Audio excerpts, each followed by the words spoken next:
Menor número de miseráveis e pobres da história. Será que a economia está indo bem?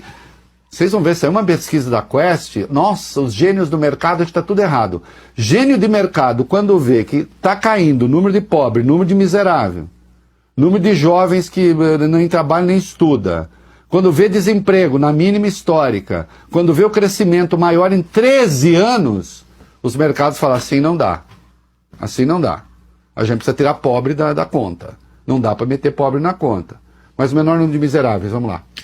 A pobreza e a extrema pobreza no Brasil registraram no ano passado os menores índices da série histórica iniciada em 2012. Pela primeira vez, a extrema pobreza ficou abaixo de 5%. O patamar é de 4,4%, que representa 9 milhões e meio de pessoas nesta faixa. 8 milhões e 700 mil brasileiros saíram da condição de pobreza, reduzindo esse contingente para 59 milhões, o menor número em mais de uma década. Esses dados estão presentes na síntese de indicadores sociais, esse estudo divulgado hoje pelo IBGE. O parâmetro internacional para medir a pobreza, definido pelo Banco Mundial, é de uma renda de até $6,85 por dia. Pessoas com renda abaixo disso são consideradas em situação de pobreza. Já o parâmetro para extrema pobreza é de uma renda de até $2,15 por dia. Emprego, programas sociais, aplicação correta desses programas e a vida das pessoas melhora. O que mais que a gente tem aí?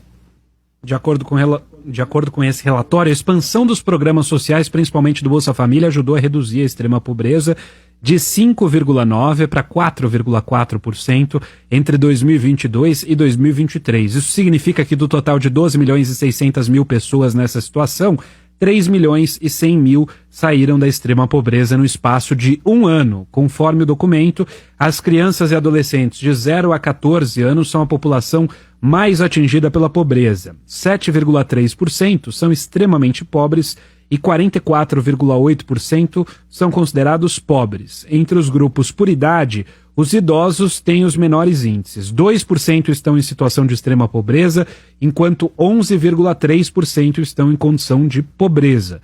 A pesquisa ainda indicou que as regiões Norte e Nordeste têm as maiores proporções de pessoas pobres e extremamente pobres.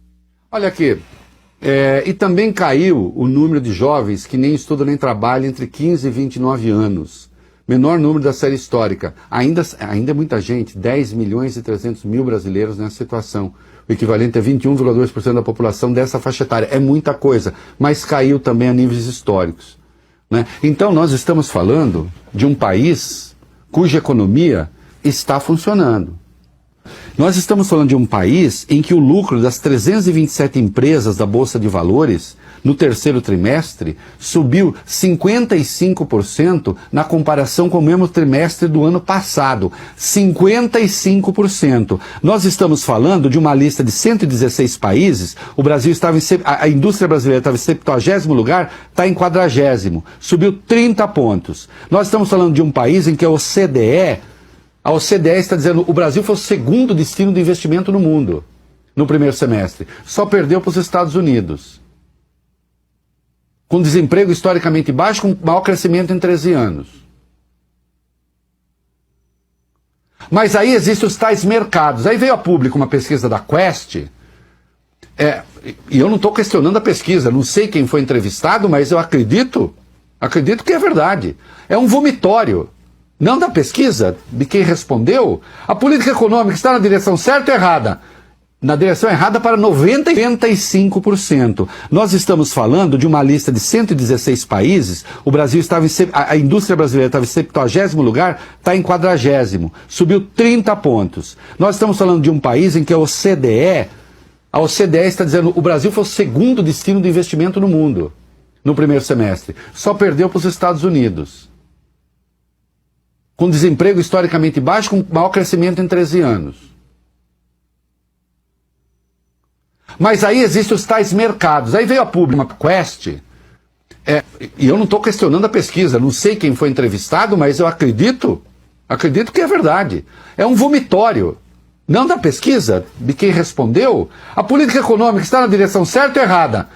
Na direção errada para 96%. 96% dos mercados não gostam de nada disso que eu falei. Ah, Reinaldo, é que eles não gostam da dívida, que eles acham que deve ser menor. É porque eles acham que assim o juro vai crescer. Não! Eu quero saber se isso que eu falei existe ou não existe. Isso que eu falei é mentira ou é verdade? Avaliação positiva ou negativa do governo? Ah, 90% negativa. Eles gostavam lá do Paulo Guedes. Hã? E a avaliação do Haddad? Aí é positiva para 41, regular para 35 e negativa para 24. Além de tudo, são os energúmenos. Porque fica parecendo que o Haddad não é do governo. Fica parecendo que o Haddad é ministro, porque o Haddad falou, vou ser ministro. Não, ele é ministro do governo Lula. Ou eu perdi alguma coisa?